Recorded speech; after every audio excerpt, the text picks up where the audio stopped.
Online's live Rugby World Cup show. On the agenda today, the referees for the semi-finals have been chosen. A new face is arriving in the Wales camp, and we'll be looking ahead to both the huge matches on the weekend. Here to help us do that are Simon Thomas and Andy Howell. As ever, we want your comments and questions, so please do get them in. Chaps, let's start with the officials who've been announced overnight. A few good lines for us out of all that. Jacko, Simon, we talked about Jacko Piper yesterday, and he's been stood down, not considered to officiate any of these games. Surprised? Suppose you're not really. I got to say something else first, John. Okay. To have this young man here sitting next to us, still sitting down after the cycle marathon he went on yesterday for charity. Absolutely fantastic effort. His little legs were going for 24 hours. It was quite quiet in the office. It was, yeah. As on Mr. Piper, well, I think we said yesterday on the show, we kind of saw this coming, really. Part of me feels a bit sorry for him. We've all done silly things, and we've all done stupid things. Posed for, I'm sure you have. I'll tell you a quick story now.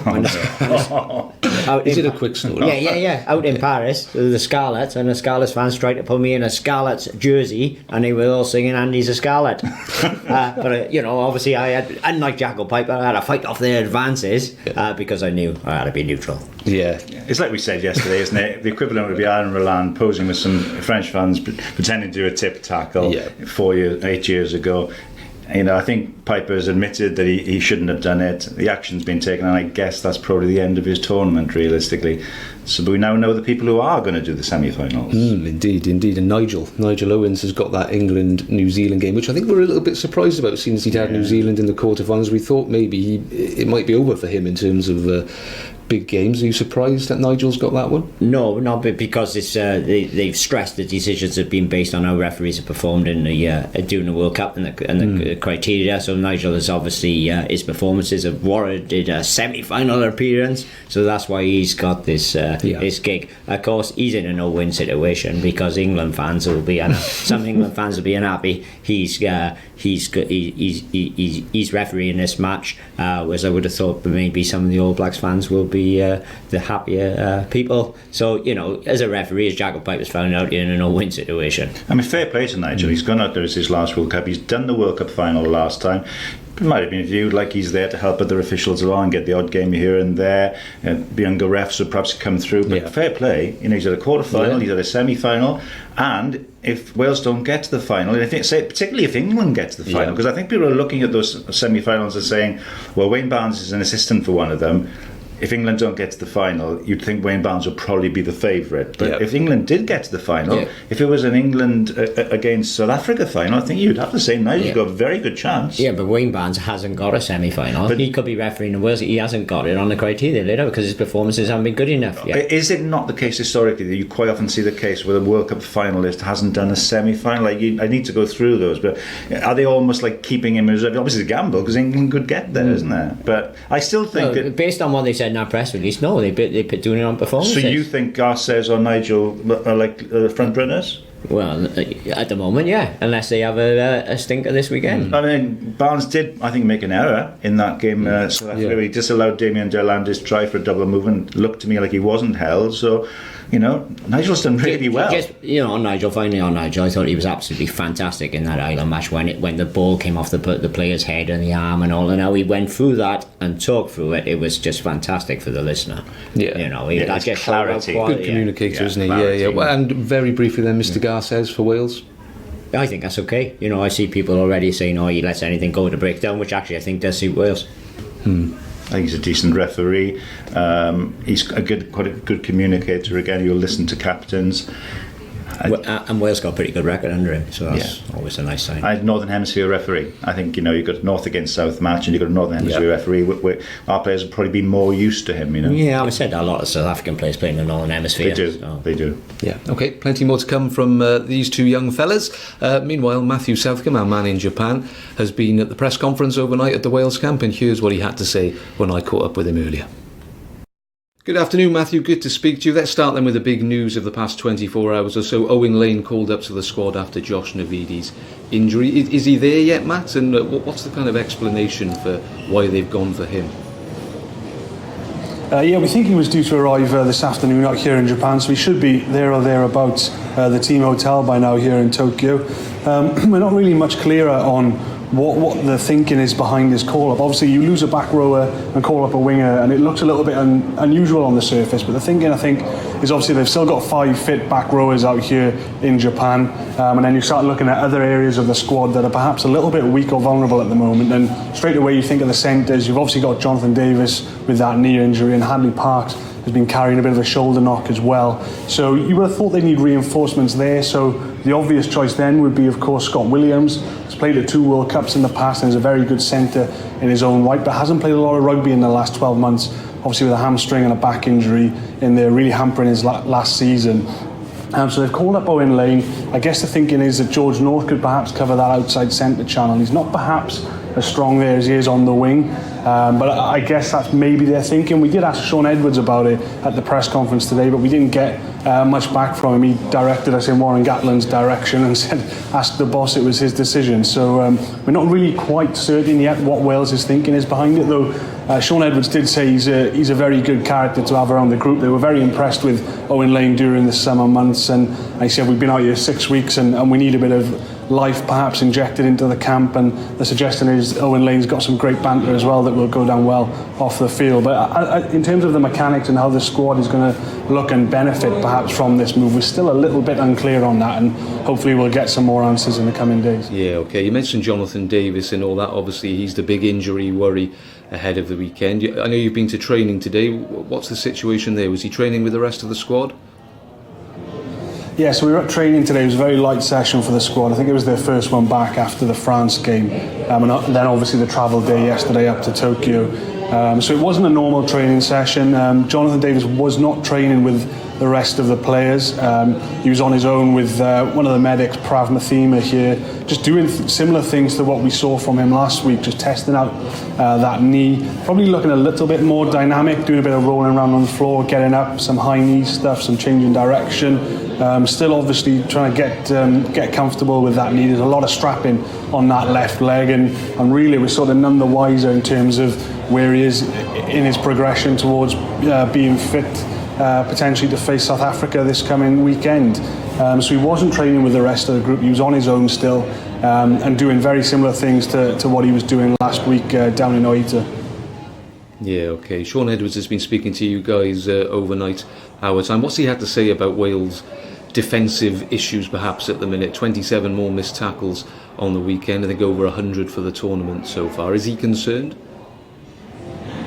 Well, he actually said, I'm not disappointed to concede 19 points, which when he said it, I kind of thought I misheard it a little bit, but what he did say was that he was disappointed with the manner in which those points were conceded, because I think what that alludes to is that Edwards always sets the team a target for points that they will allow the opposition to score, and it varies depending on that opposition, and obviously they give France a bit of credit, and based on what he said, we think they wanted to keep France below 20 points and back their attack to score more than that. So he's happy with conceding the 19 points, but as he said, he's disappointed with how they were conceded. There were a few missed tackles. Vakatawa was causing a lot of trouble in that midfield and raised a few question marks as well about the fitness of Hadley Parks. He seemed to struggle a little bit containing the opposition centres. So he's not overly concerned really with the amount of points Wales conceded, but he was annoyed with the manner in which they were conceded. And I guess that's the crux of it. The general feeling in the camp is, as well, the Dan Biggar interview that came out last night back home. They know they got away with one a little bit here. Warren Gatland said it as well. We used that get out of jail free card, and that's very much the vibe we're getting from the camp at the moment. They know they're going to have to be better this Sunday because they won't get away with that again. Okay, thanks for that, Matt. We'll leave it there for today, and we'll catch up with you soon. Apologies, Matthew went a little blurry there at a couple of moments. Some bugs in the system. Simon, Owen Lane has been called up. We've heard there that he's probably there by now, indeed. What does it mean? We're struggling. I mean, Matt there couldn't really quite put his finger on what the thinking is behind the Lane decision, and lots of questions here in terms of why have they gone for Lane? What happens? Who goes onto the bench? What if Jonathan Davis is out? Who will be the bench cover? It's interesting because once Warren Gatland said that Navidi was going to be replaced, Josh Navidi was going to be replaced by a back, you started thinking about it. Where do we need reinforcement? Jonathan Davis has been carrying this knee issue. Hadley Parks has had a bump to his shoulder, broken bone in his hand. You'd thought right centre is the obvious place to go for. Scott Williams, 50 plus caps, 2 World Cups, quality experienced player. makes sense. But as the day went on, I was hearing more and more whispers mentioning Owen Lane's name, and then we had it confirmed. And it's an interesting one. I mean, I first watched Owen Lane play as a 12, 13-year-old as a centre, and he came through Rubina RFC, Cardiff Schools, Cardiff Blues age group, Wales under-20s. He was a centre. 12 games there, 12 starts for Cardiff RFC in the centre. He only ended up on the wing for the Blues because they had a couple of injury issues there. Was thrown in on the wing and just exploded onto the scene in that position and has stayed there.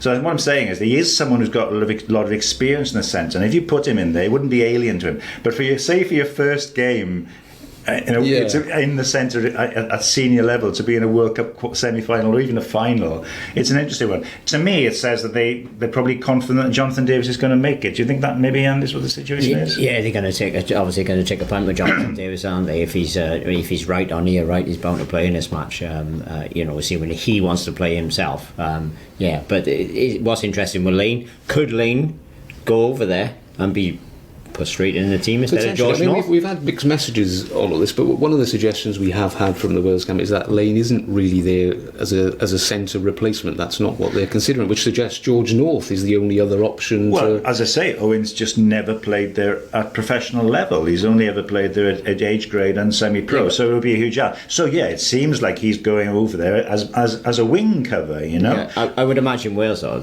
when he was training with them, they've run him at centre, so they've got some idea what he can do at centre. And I know the Blues are keen to play him at centre at some stage, and Owen himself is quite keen on it. I think it's a rugby selection in the sense that they see this boy as having enormous potential and talent. He's got pace, power, he's got size, and he knows his way to the try line. He's the kind of bloke, if you did have him on the bench and brought him on, he could make a game-changing impact. Do you think he's the one selection decision Warren Gatland made that he now sits back and thinks, I got that one wrong? Yeah, possibly. I do. I haven't seen the Uruguay match and all. I think he may think he got wrong with it. Should it have been Amos or should it have been Owen? Lane. Let's remember, George North, his debut, his international debut was against South Africa back in 2012. Hardly anyone had heard of him. He came from Norway, he's got 2 tries in that game, and where did he score those tries? Coming through midfield. George, I thought he did okay at the weekend, but when he run in midfield, I don't think he's running with the aggression of Owen Lane. So could Owen Lane be a bolter like North was back in 2012? Could he go over there and Gatland, he wouldn't care about any flack, you should have picked him in the first place. Could Warren Gatland throw him straight in there? Yeah, I think he's a 21-year-old who will be just delighted to be out there. If it's just holding tackle bags, he'll happily do that. He'll take on any role he's asked within the squad, and he'll bring a real enthusiasm to it. And you never know, if Wales did get through to the final via a few injuries, you could have a Stephen Donald situation for New Zealand 2011. Owen Lane could be playing in a World Cup final. You never know what's going to happen. The other possibility, if you're questioning about the wingers, North, could Wales switch Liam Williams to the wing and play Halfpenny at full-back and perhaps have Lane on the bench? Potentially. I mean, what we're questioning you from Robin about the wider team, what changes, if any, would we expect when the team is announced, which is Friday morning our time? We sort of dealt with that centre situation. Well, it's the obvious one. Moriarty will come in, obviously. Well, what's interesting, people have asked me, should we start with Rhys Carey? No, I mean, it would be an extraordinary situation given that he played 3 games started 3 games in his life for the Blues, coming over to the World Cup. But the impact he's made off the bench, against Uruguay with that burst, which really jaw-dropping burst really in terms of his pace, and also the absolute pivotal scrum 6 minutes from time against France, where if you watch the drive, a huge drive from his side of the scrum, admittedly against 7 in the French scrum, but massive scrum shift, and his celebration after it showed how up he is for it. And I mean, I think he's certainly going to be still in that 23 because he's a young man. He just sometimes, like with Lane, 21, fearless, go out there, smash the world. Yeah, but when Wales made that scrummage drive, France didn't have any specialist locks on the pitch. No, they had back row. It was very French, take that into account. Yeah. Let's take that into account. Yeah, he's a fantastic prospect. But we saw with South Africa, Japan. South Africa did a job on a Japanese set piece, especially as the game went on. At the moment, Carey, brilliant off the bench. If all 3 centres are fit for Sunday, who would you start with? Well, Jonathan Davis, Hartley Parks. I thought Parks, he was about the only one carrying the ball at the weekend till Liam Williams was able to run it back in broken field play in the second half. But Wales offensively last weekend offered next to nothing. And the only way, if they like that again this weekend, the only way they will win the match is through goal kicking. Yeah. So if they offered nothing offensively, do they bring someone like Owen in? Well, that's why I'm suggesting. Why could he come in? What a story that would be. You know, could he come in and Who would you he's drop? capable. Who would you Well, drop? There's a variety of people they could drop, and he could drop. You know, they could drop George North easily. Could drop him and tell Lane to do that role and some more, because Lane would be gagging for it. Lane would be. He would go there and he would fly into that midfield. Well, I watched. You know, off the wing, coming off the wing or whatever. He would be right up for it. He runs with such venom and aggression. He could be a wild card that could actually trouble South Africa. Be some story, wouldn't it? It would indeed. Let's have a couple of questions. Lots of questions about South Africa. So how good are South Africa? And Justin Phillips asks, how will Wales overcome their physicality to get enough ball, given how France bullied us off the park last weekend? I've just been literally in the last hour speaking to Brendan Nell, leading South African journalist who's based in Pretoria, and talking through the strengths of the South African side for him. And I said, what's the strengths? And he said, the pack. and that's a team that's got Cheslin Colby in it on the wing. Their backs are pretty handy as well, mate. I mean, they've got Cheslin Colby, who's an outstandingly, the feet on the boy, incredible. Deolande, who's been one of the centres of this tournament, and then you've got Faf de Klerk, who's just don't forget about an absolute live wire. But I think, as he said, a lot of it comes back to the absolute power they've got physically up front. Against Japan, it was interesting. In the first half, they looked to play a bit. In the second half, and that hadn't quite worked, and their mistakes had given Japan ball, they just said up the jumper. And they did. I mean, I've watched it again. I said yesterday they did a 30-metre rolling ball. It was about 45 metres. I've never seen anything like it, and Wales have to find a way of repelling both that line-out maul drive strength and the scrum strength, because they've got 4 outstanding prop forwards. Yeah, but I don't know. I suspect South Africa will attack us in a wider channels and come at our backs, because at the moment our defence, we're missing tackles all over the shop. Wales will love it if South Africa come and get an arm wrestle with us. We've beaten them the last 5 times we played them. Let's not forget that stat. That is important, and we've won the arm wrestle. If I was South Africa coach, I'd be looking to take on Wales elsewhere, because we will look vulnerable in the backs, and they are likely to, South Africa, far more likely as it stands, to score tries on Wales. Our good friend Squidgy, who we've had on the podcast with Ben has done a fascinating insight and technical sort of analysis of the South Africa-New Zealand game, looking the way South Africa play. And they are, under Erasmus, their coach, Rassie Erasmus, they are very, very, very orientated upon where they are on the pitch. In their own 22, they get out of town, downfield. In the opposition 22, they attack through hand, keep the ball in attack. When they're in the middle section of the field, fascinating research he did, basically they go through 5 phases. If they haven't got enough to 5 phases, if they haven't made ground, they kick every single time. It's very structured, as he was when he was at Munster, when he had a big pack there as well. Yeah.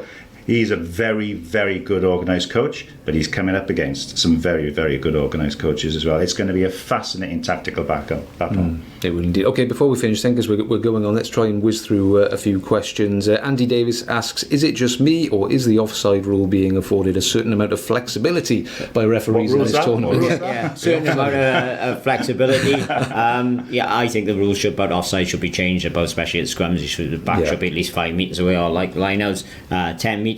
I put this part of this down to the offside as well. There's no rugby hasn't got specialist assistant referees like football has, who are employed just to look at things like offside. I think it's a mistake to have all the top refs in the world there, and some of them are running the line, which they really do. So they're looking at for things they would look at as referees, not offside.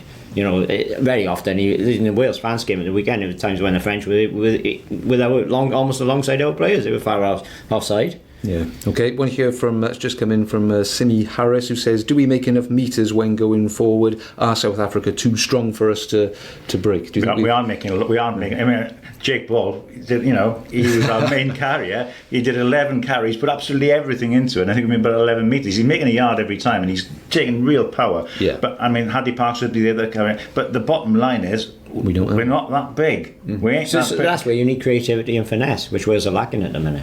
We've got a problem then, haven't we? We have got a problem. So we can't. What we're saying is we can't pass through power, and we can't break through flair. So how are we going to win? By kicking 1 points. By getting into situations and penalties or drop goals. At the moment, this World Cup, the drop goal has been our best weapon. So you're thinking it's going to be like 12-9? No, I'm not thinking that at all. I think Wales can still win these matches because they can hang in there. Yeah, I mean, they hang in, and they never give up. They got a fantastic attitude. But I also think as well, I honestly think these Welsh players have gone to the World Cup and they really think they can win a World Cup. I agree with and that. I think they honour up, and they probably mentally you'll peak it for the semi-final and final. So I think they're going to produce their best performance of the tournament this weekend against South Africa. You're right. Yeah, okay. Quick one, Geraint Smith, who says, why hasn't Lee Halfpenny been playing? Why is he not being picked? Well, I mean, essentially because Wales have got one of the best fullbacks in the world in Liam Williams, and once they decided that's his position, not wing anymore, Halfpenny was never going to start, really. No, indeed. And let's finish maybe with this one from Michael Zubovic, who says, who has been your team of the tournament so far? I think we're going to get into our player of the tournament. Japan has been my team. down. Japan. They the hosts. I think they've been fantastic. They've been, they've been enlivened the tournament, but it's just the way they play. They're, fantastic, superbly coached by Jamie Joseph. They play with such pace, vision, and skill. I think it's everything you like to see. I like to see on a rugby pitch. They use the ball to beat the defence. I've loved watching Japan, but I have to say that the first half in particular that New Zealand played against Ireland, that was as close to rugby perfection as I've seen. Incredible. Okay, well, hopefully They weren't playing anyone any good though, were they? Andrew Irish Howell, Irish viewers. They either say, looking at everything that's happening over there, they're either the same route. Indeed. On that note, we'll leave it there. Thank you, chaps. Thank you for all your comments and questions and for joining us. We'll be back again tomorrow, same time, same place. We'll see you then.